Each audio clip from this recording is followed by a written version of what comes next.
हम ये कहेंगे यूनाइटेड होने के लिए मोदी जी को भी कि यदि हम चाहें तो सारे देश को एक कर सकते हैं। क्यों नहीं हम कैप्टन साहब का नाम प्रेसिडेंट के लिए प्रपोज करें। वो सरदार भी हैं, आर्मी पर्सन भी हैं और कांग्रेस से हैं तो कांग्रेस भी वोट देगी और हमारा बाका बीजेपी भी देगी।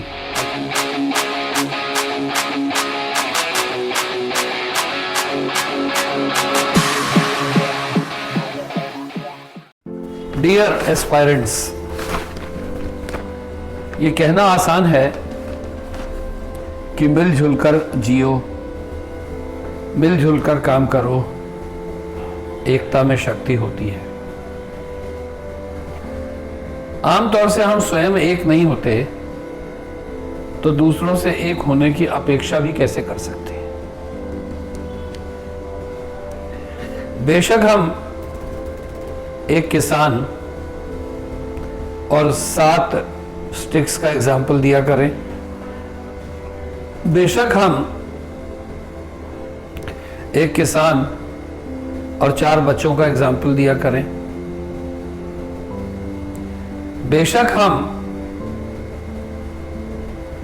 लोगों को ये बताएं कि बहुत कुछ मिलकर सीखा जा सकता है,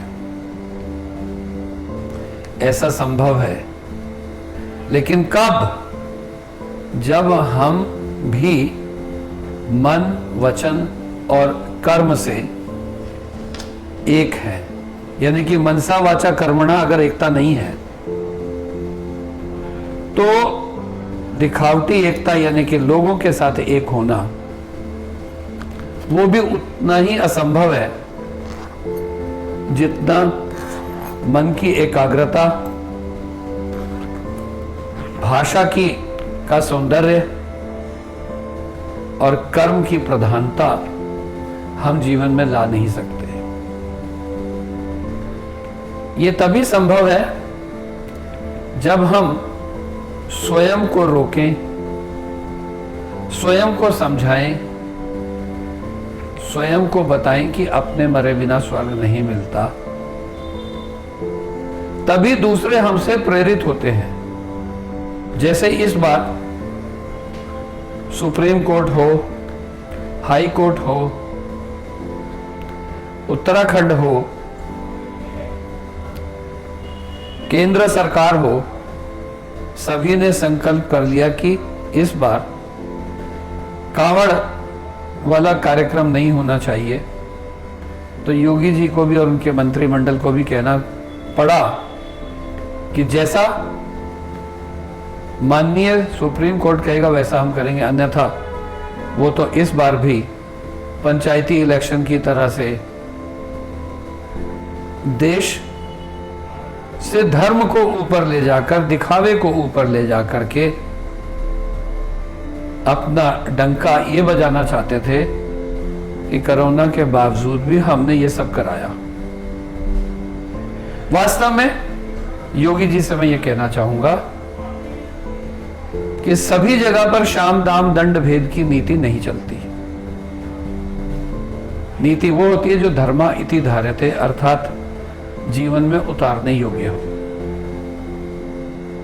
यही बात हम ये कहेंगे यूनाइटेड होने के लिए मोदी जी को भी कि यदि हम चाहें तो सारे देश को एक कर सकते हैं।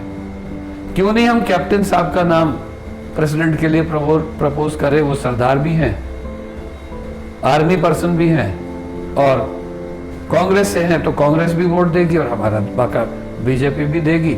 अल्टीमेटली वो बनेंगे तो हमारे कई लक्ष्य एक बार से सध जाएंगे।